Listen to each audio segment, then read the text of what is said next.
before I became a coach and before I wrote the book, I was a career firefighter here in California.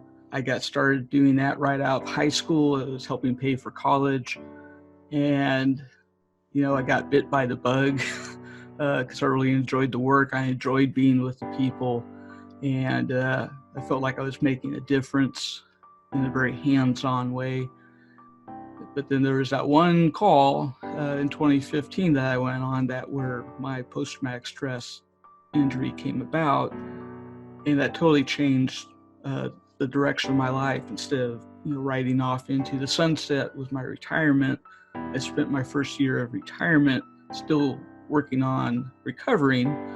I mean, there were times I would think about something totally enjoyable, things that I used to enjoy doing, where it was standing around a campfire with friends, and then my brain would get hijacked, as it were, and show me how I could self-harm standing around that campfire. And, it took a lot of work to get back to the point where I could start feeling a little bit of happiness and a little bit of joy, but it had to be very small doses because I couldn't handle even the positive emotions that were coming about. Writing things down helps you check in with yourself. And I think it's a underutilized talent or skill that people kind of, no, I don't want to do that. But at some point in time, I made the decision that I would do whatever it took to get better. And so I kept a journal. I drank my water. I quit drinking alcohol because I wanted to do anything and everything I could under my power to get better.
This is American Real.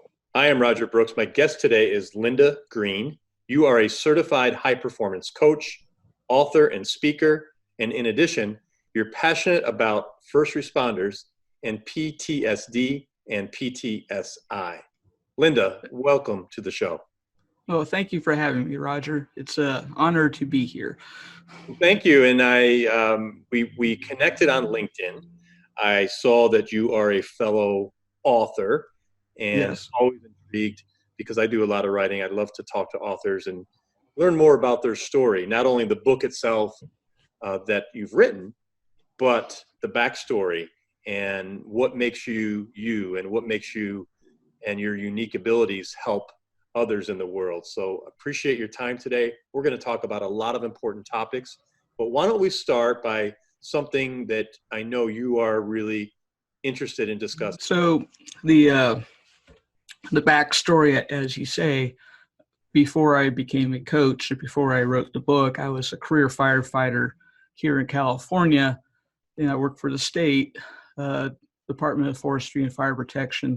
It's a statewide fire agency, and I got started doing that right out of high school. It was helping pay for college, and I got bit by the bug because I really enjoyed the work. I enjoyed being with the people, and I felt like I was making a difference in a very hands-on way. And so I turned from where I was struggling in college because my original goal to be a veterinarian wasn't happening, partly because I don't do well in science topics. um, but I excelled when I focused on fire science classes, and I started taking tests, and I eventually got on with the department full time and spent the next 32 years of my life doing that. I worked my way up from firefighter all the way up to assistant chief by the time I retired at the end of 2016. And, I made a lot of great friends. I did a lot of good work. But then there was that one call in 2015 that I went on where my post-traumatic stress injury came about. And that totally changed the direction of my life. Instead of riding off into the sunset with my retirement, I spent my first year of retirement still working on recovering, therapy almost every week, sometimes twice a week, just trying to find my way back to me again. And during that fire back in 2015, while I was standing there watching basically entire communities getting burned up by this wildland fire being driven by 70-mile-an-hour winds, I felt like there was a story to be told. And this is like 2 o'clock in the morning, and I felt kind of foolish thinking that at the time. I quit thinking about it until a few weeks later, somebody came up to me with an idea for a book. And the book I wrote has nothing to do with those earlier conversations other than it tells the story of the fire, because I was able to backtrack to the moment when I felt like that's when my injury happened. And then it was one of those things. I just happened to start journaling shortly after that fire, trying to figure things out in my own brain.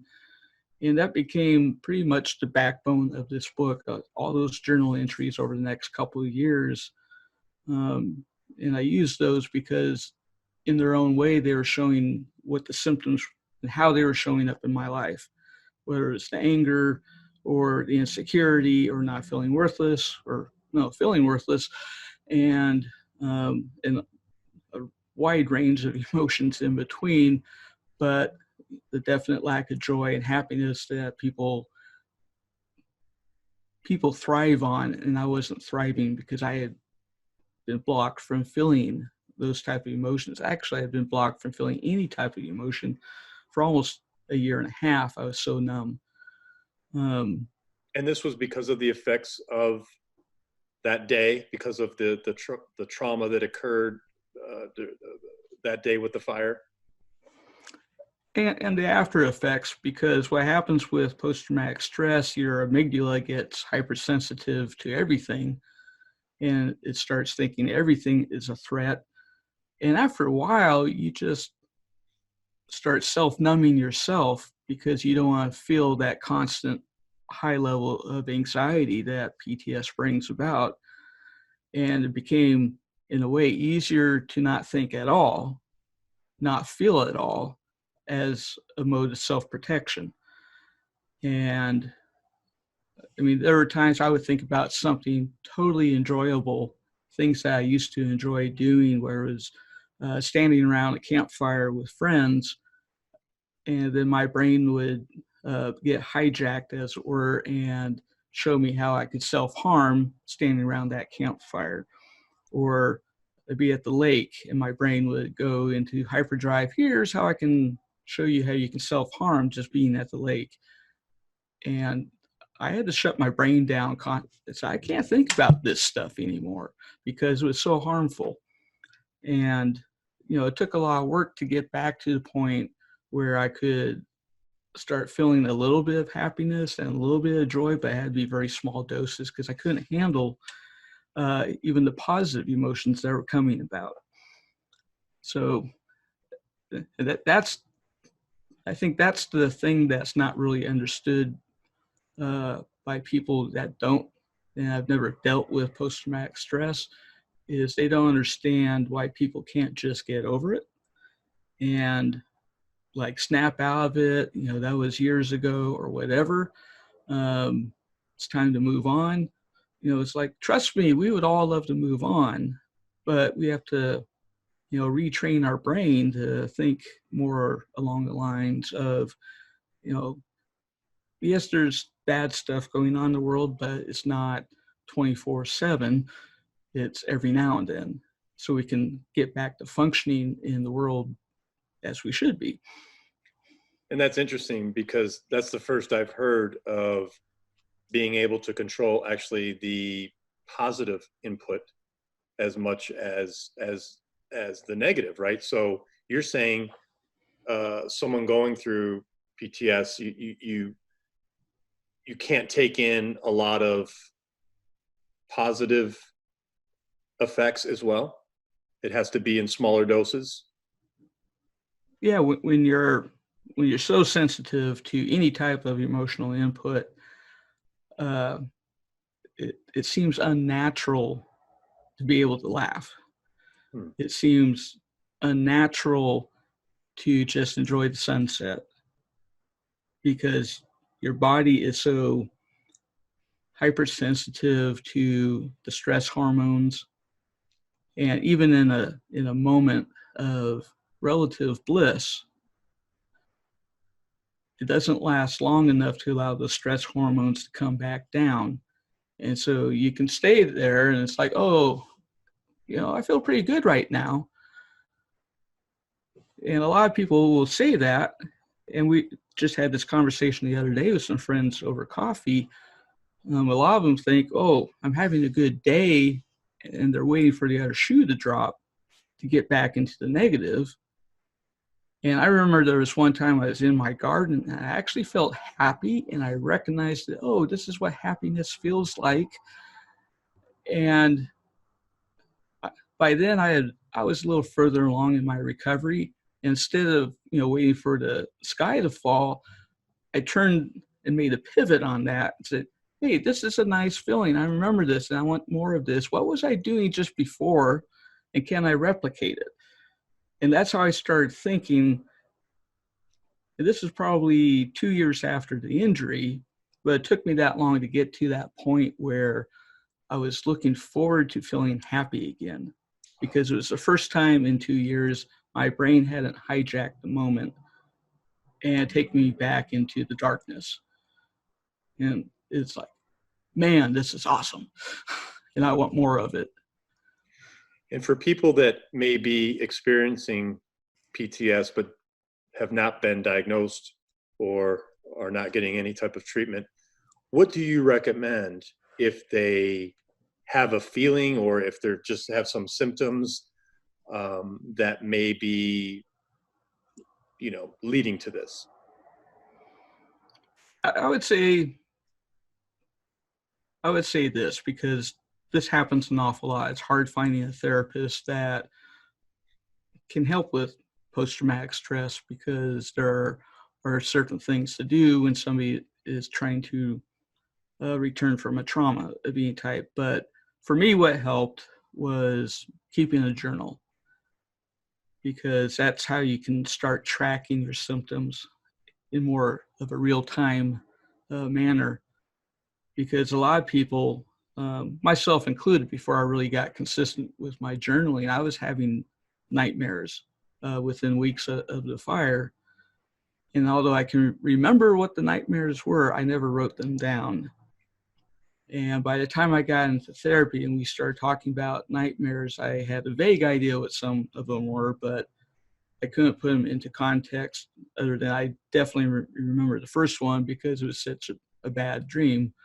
But the nightmares, and you may think it's counterproductive to actually write some of that down, but you're trying to figure these things out. And sometimes you misinterpret what a dream actually means. And I know my first nightmare, what I thought had happened isn't what was showing up by the time I started working with a therapist who had some skill in interpreting dreams.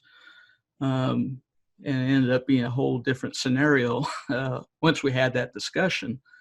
I worked with a therapist who told me I could change the outcome of my dreams. And at first I didn't believe her until she kept prompting me and reminding me, so you can change the outcome. And were you able to do it? Yeah, I was.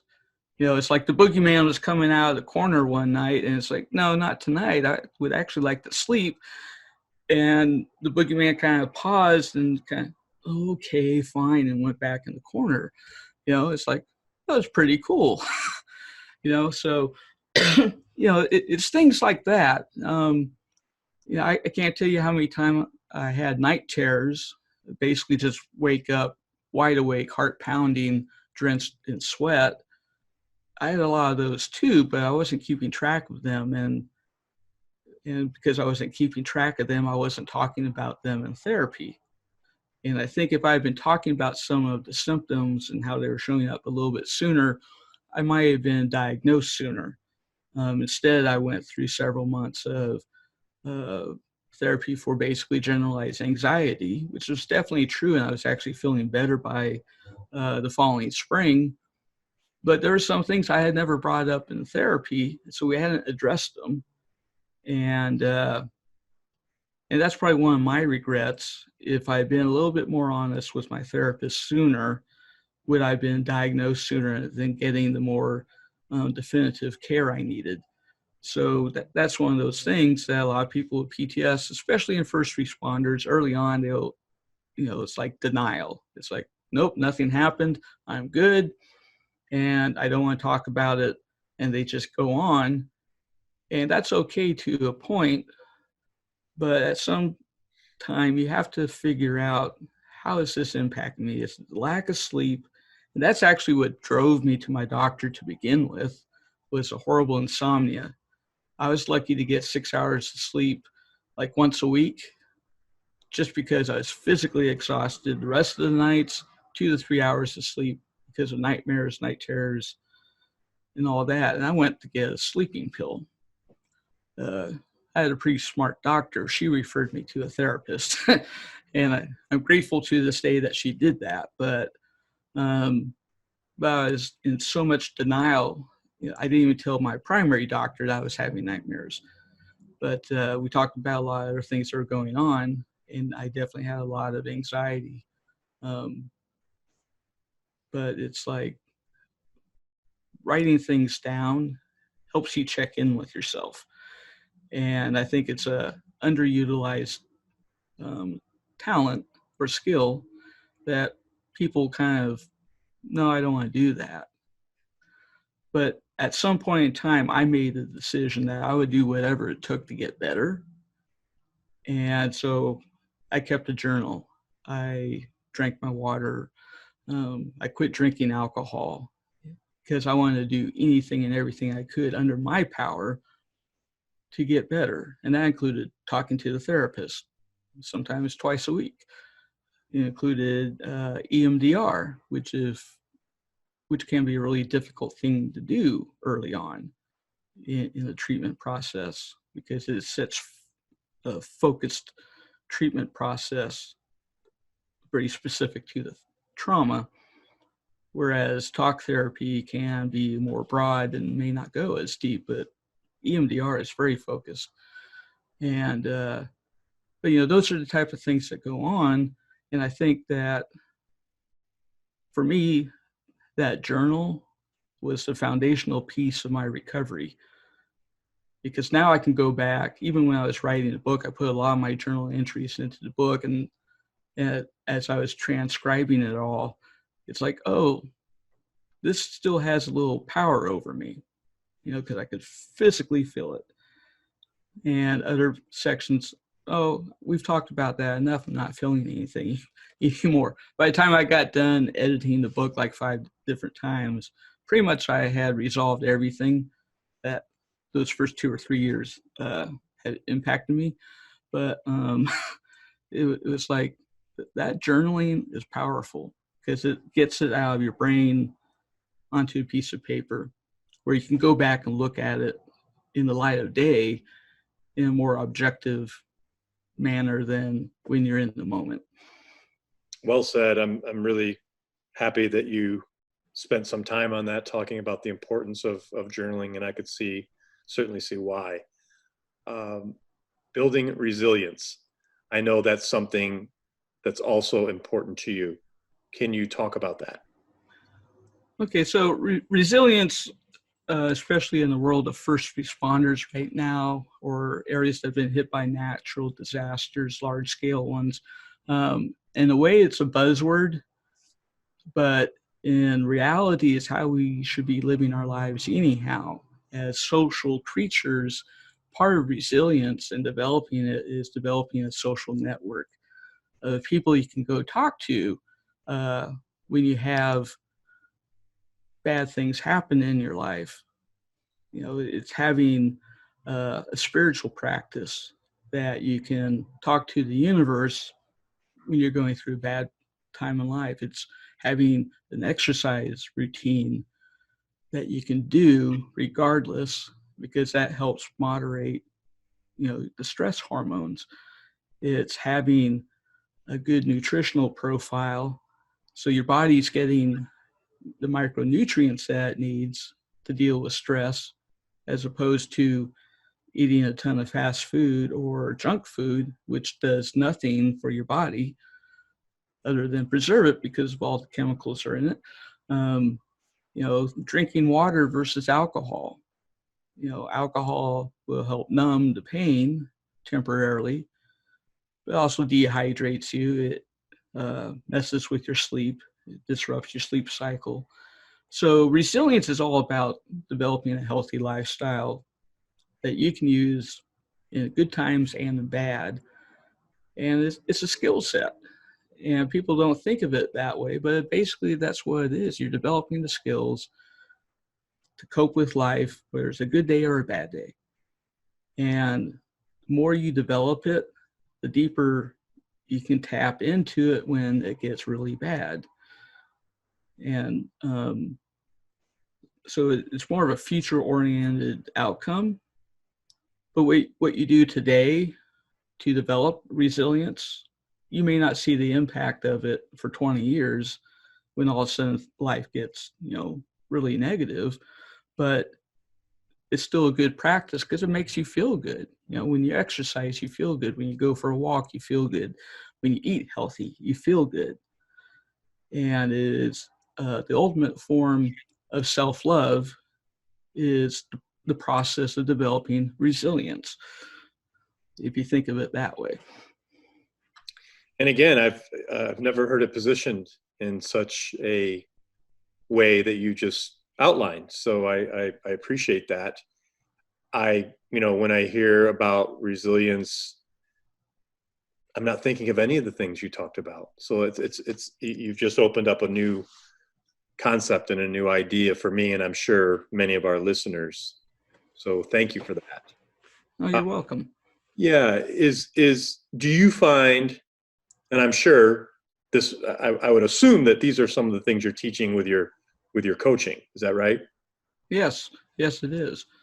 And do you find that because you went through your own post-traumatic stress and have worked so hard to find all the possible methods to help yourself, including, like you said, um, drinking more water and getting rid of alcohol, the sleep, everything that you outlined, do you feel that puts you at an advantage um, to coach others on the best way to build resilience?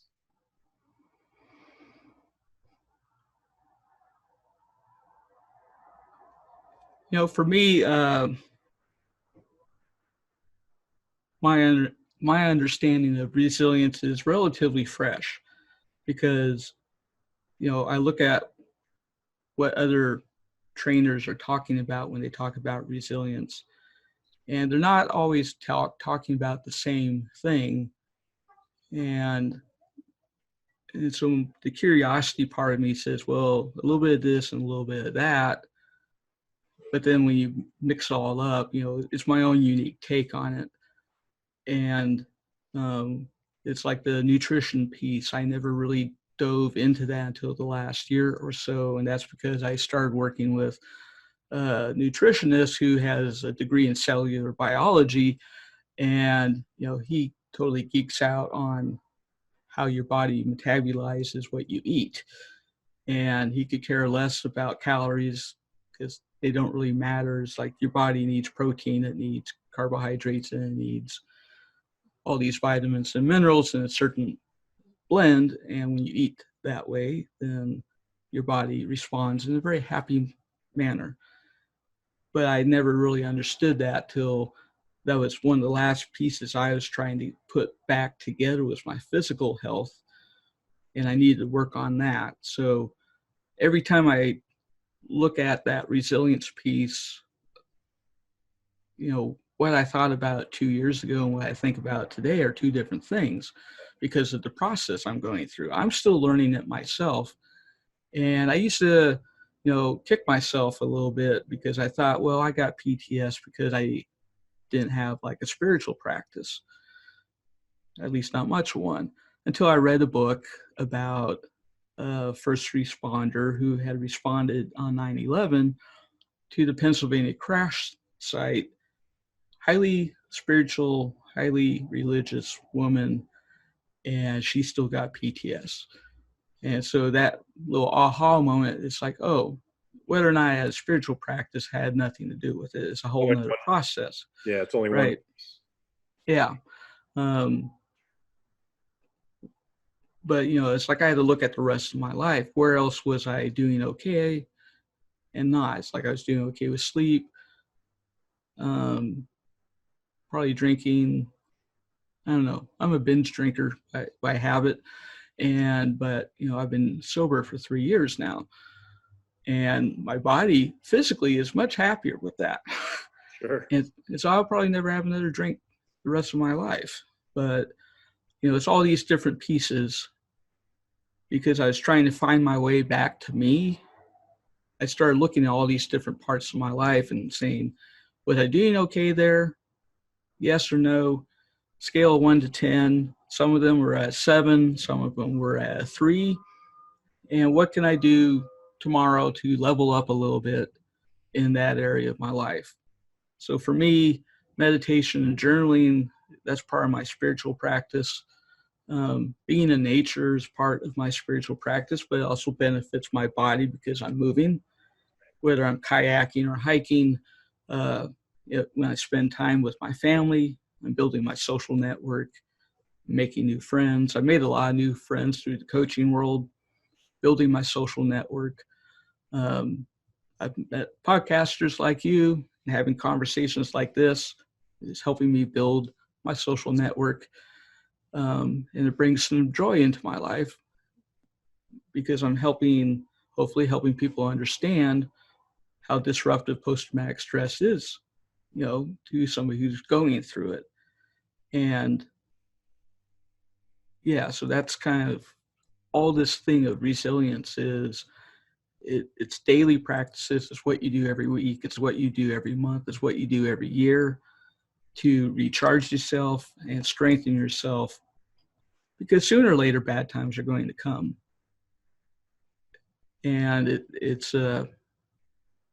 and you don't know if it's going to be like on a scale of 1 to 10, is it going to be a -5 bad day, or is it going to become a -10 bad day?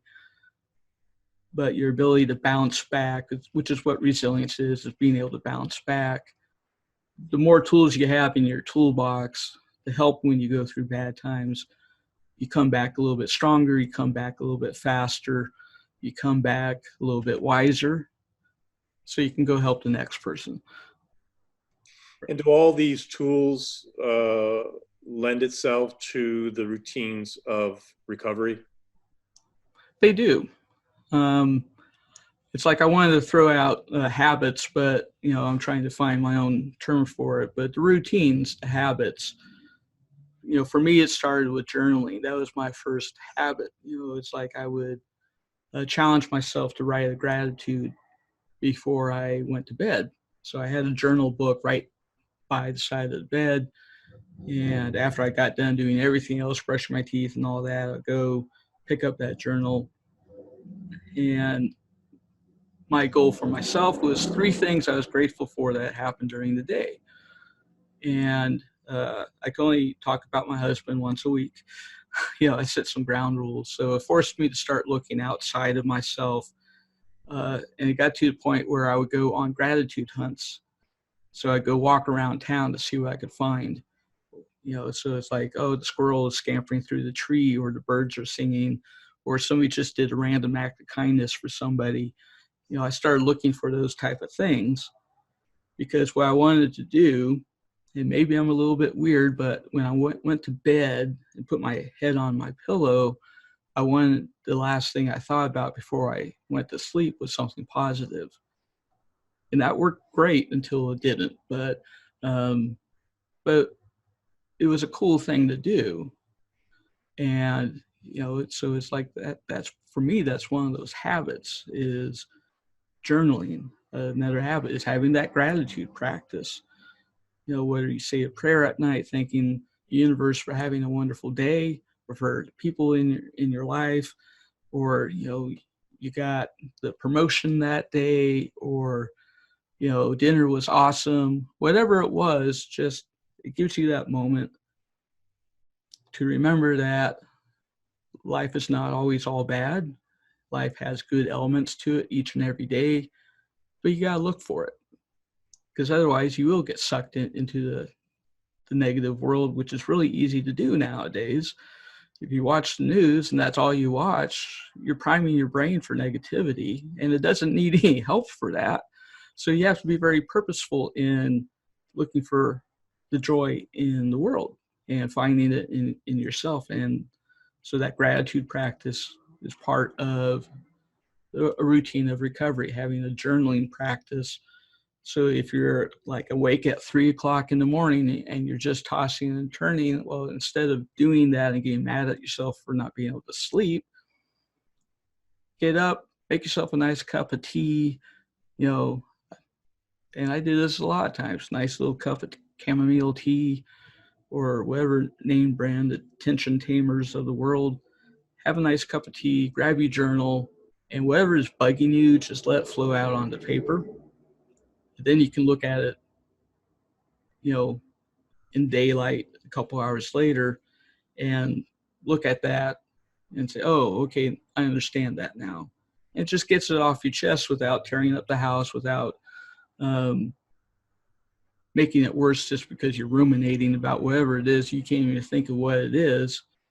If you just pick up a pen, piece of paper, and just let that emotion flow out of your brain through your body onto that piece of paper and discharge it, so you can calm down enough to sleep.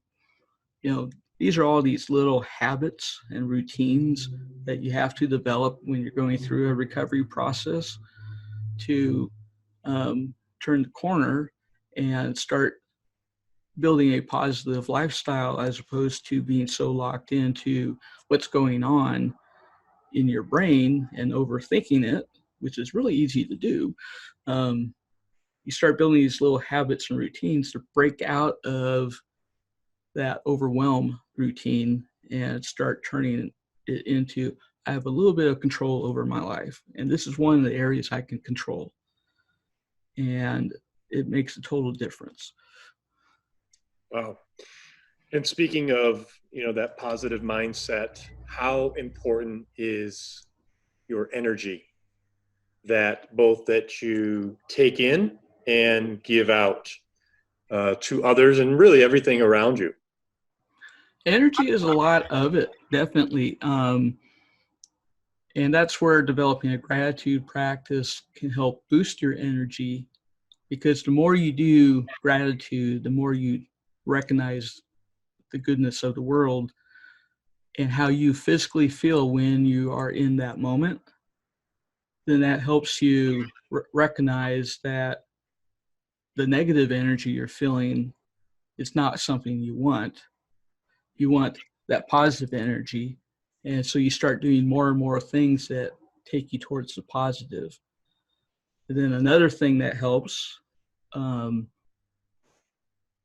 it was one of the things that actually for me, it came a little late in the game for me, was being intentional in how I showed up for other people.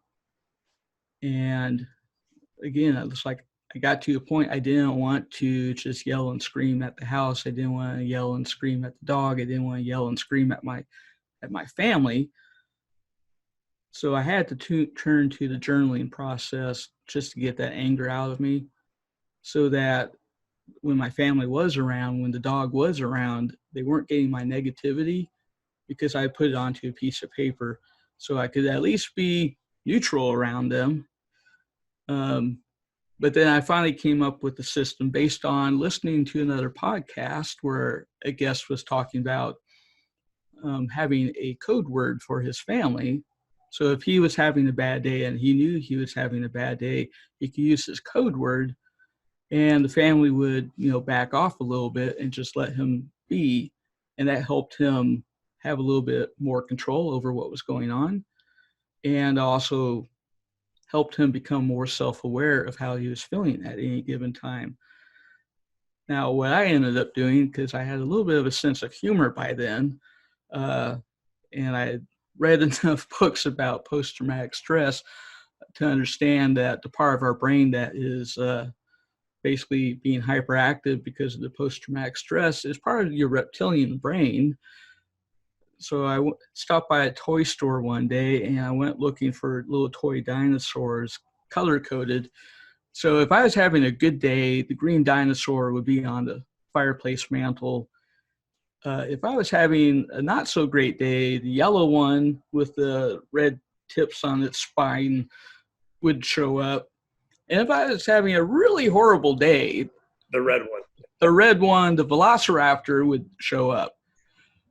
Here's the thing I found doing that, though, because I got much more aware when I got into the yellow. Because I was aware when I was in that yellow zone, then I could go do things that would keep me from hitting the red. And once I started doing that system, I think I only went red one more time after That's awesome. that. Wow. Because I developed the awareness. Right. Now, the funny thing is my sister was living with us at the time, and she came home from work, obviously flustered, and she wanted to know where the dinosaurs were at. And they were in the back bedroom. She came back out and put a red velociraptor on the mantle and went back into the back room. My husband looked at me. It's like, are you going to go talk to her? I said, are you kidding me?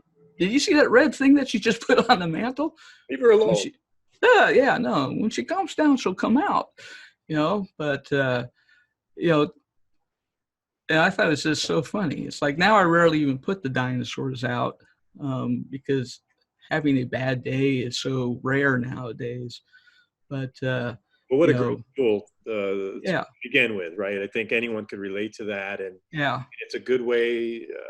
I feel, just listening to you, to help that self-awareness, and then it becomes a habit, as you've been talking about, and then now you can handle it on its own, without needing the dinosaurs.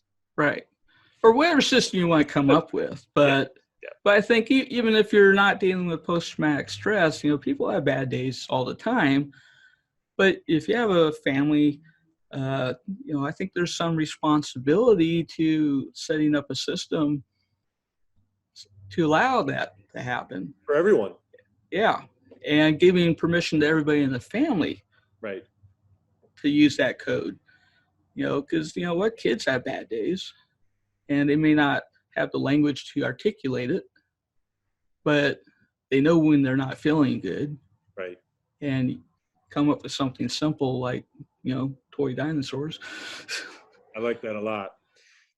Well, Linda, let's talk about your definition of injury versus disorder. What does that mean? Well, the injury versus disorder, and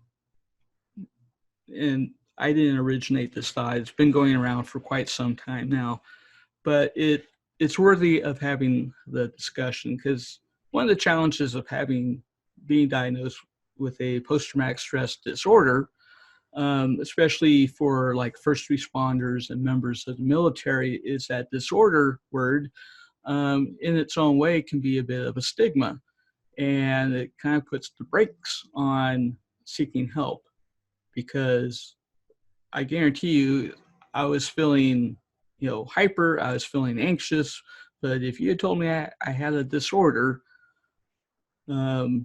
my level of self-pride would have stopped me in my tracks, saying, I don't have a disorder. I don't know what I have, but I don't have a disorder. So you can call anything else you want to. But the argument's been going on for quite some time, and it actually came out of some military people who recognized that some soldiers were less likely to go seek help because they didn't want that disorder tag being put on them, like they were broken forever or anything. And post-traumatic stress isn't that way, because a lot of people that technically meet post-traumatic stress disorder, all the criteria for having that diagnosis, self-regulate within a few months. The science says, up to 50%, right around that number, will self-regulate. They really don't need outside help. It's that part of time heals, and for a lot of people, time heals. It's the rest of the people that are having all these symptoms don't recognize it in themselves. They may not have the social network. But then when you get to trying to tell them, you may have this and you should go get help for it, again, talking about it as a disorder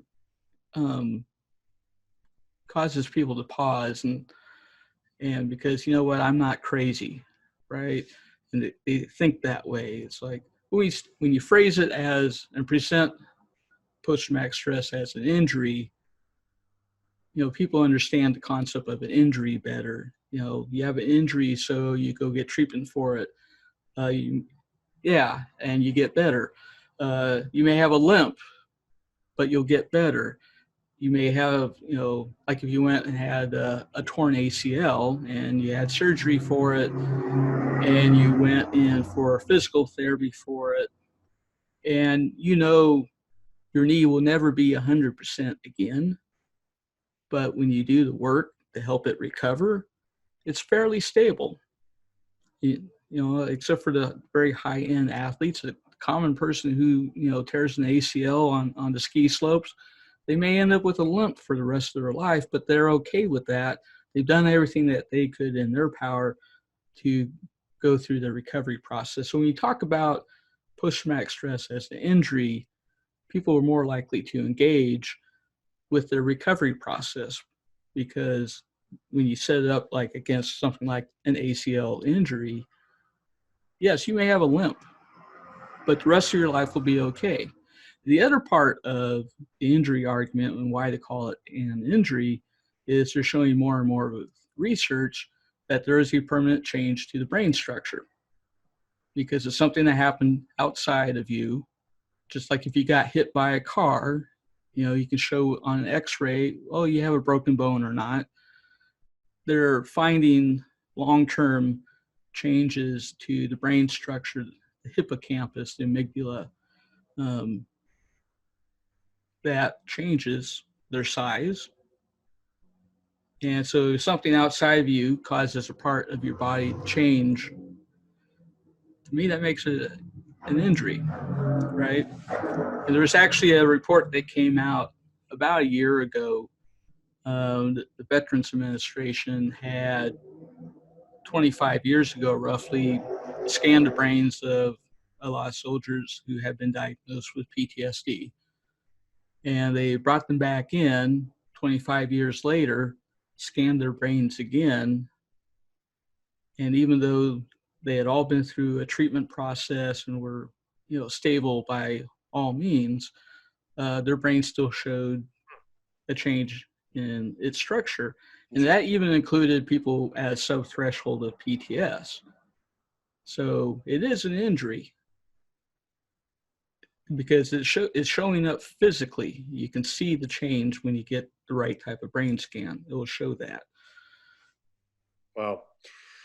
Very enlightening on all of these topics, very important topics that we're covering today. Certainly appreciate it. We have a little bit of time left, and I definitely would love to get into your book, what you learned, writing your book, which is called Solving the Post-Traumatic Stress Brain Injury Puzzle, a First Responder's GPS.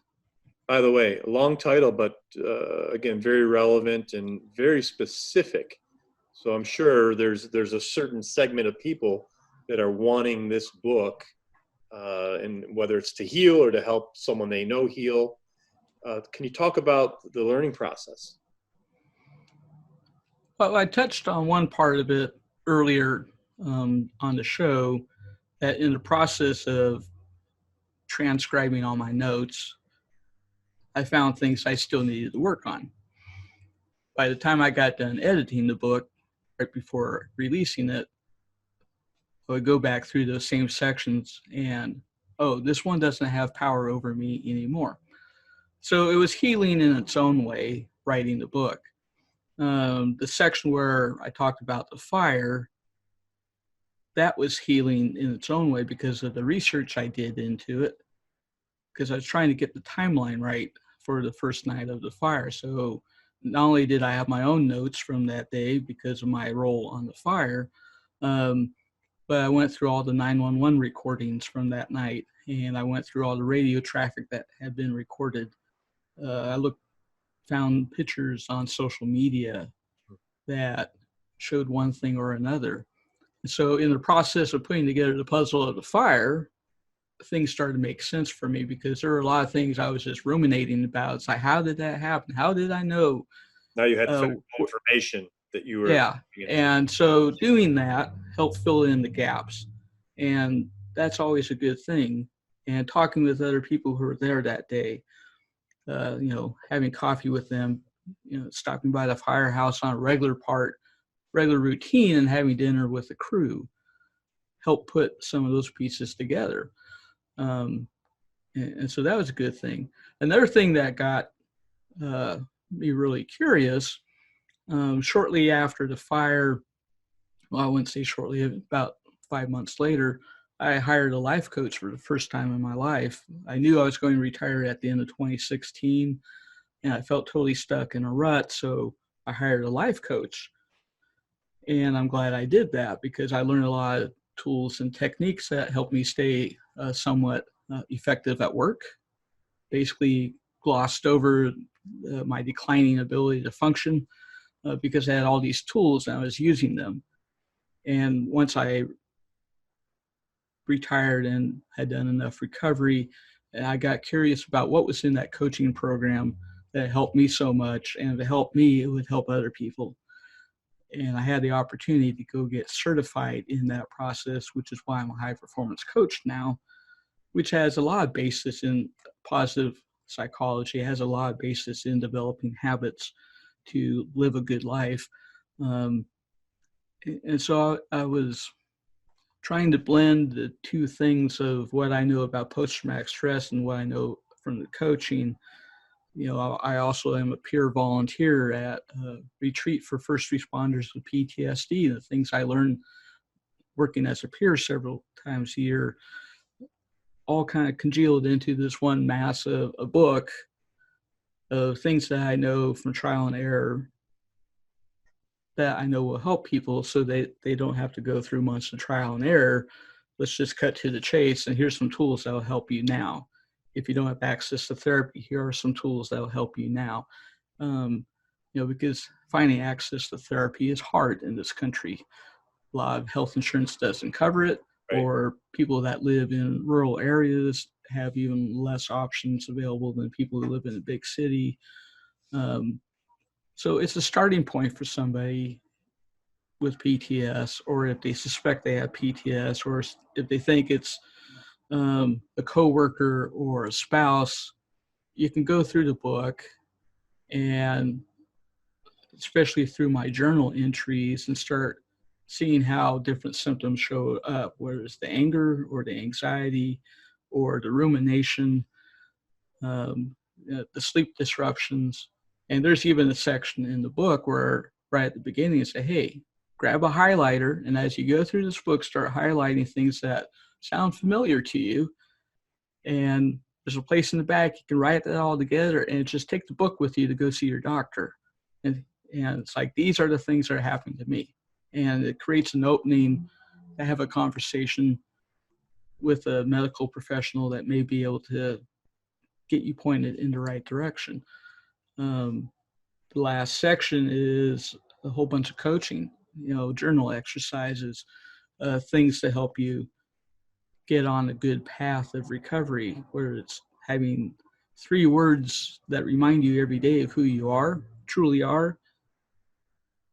For me, that was a big thing because I knew I was a good person. And when I wasn't acting like a good person, I would catch myself, oh, that's not what good people do. So stop doing that and get back over here, stay in my lane. And so that helped me. So I put things like that in the book. There's a list of resources in there, different podcasts. And there are a lot of podcasts that focus on PTS. There are a handful of retreats that help first responders, that help the military with PTS. There's a lot of things. One of the other things, that I've found since the book came out and some of the feedback I'm getting, retirees are finding, because like when I started in 1980, post-traumatic stress had just come out as a term, and everybody to this day thinks that it is only something that combat veterans can get, which is not true. You can be in a car accident and end up with post-traumatic stress. You can be sexually assaulted and end up with post-traumatic stress. Long-term child abuse, we call that complex post-traumatic stress because it really gets down into the it gets down into the core of who you are and where you think you're worthy or not, and the whole level of self-worth. But there are a lot of different ways of getting post-traumatic stress, and that's one of the things, the type of conversations I'm having with people since the book came out. I went to a book event up in Montreal last year, and some of the other authors that were there had really wonderful conversations around it, because of all the different ways of how you can get that type of stress response in your body. And it was very enlightening. There was somebody from the military. Excuse me, I'm losing my voice today. That up there in Canada, that part of the lesbian and gay community, and the Canadian military for a while was purging those people out, and that level of stress gave some of those people post-traumatic stress. So there's a lot of different things out there, and it's just a great way to start the conversation around post-traumatic stress. It is the book, and just the feedback I still get to this day of how much it's helping people. Somebody in England posted a picture of my book in front of Windsor Castle, right? And so that's pretty cool. That's awesome. Yeah, Linda, this is wonderful. Congratulations on the book. Congratulations on helping people. I think that's the main thing here. Is you went through your own situation and then found all these tools that you're now helping others with. How do people reach you if they are interested in your services? They can go to my website, www.encouragegreen.com, and go to the contact tab, and there's a place where you can email me a message. Excellent. And what about the book? Is it available on Amazon? It's on Amazon. Yes, it is. And if you want to learn a little bit more about the book, you can also go to my website and go on the book tab, and I explain a little bit more about the book and why I wrote it. And if you click on the link on that page, it'll take you straight to the sales page in Amazon. Great. Well, Linda, one last question before I let you go. I ask every guest, and at the end of the day, when your work here on Earth is done, what do you want your legacy to be? What do you want to leave behind?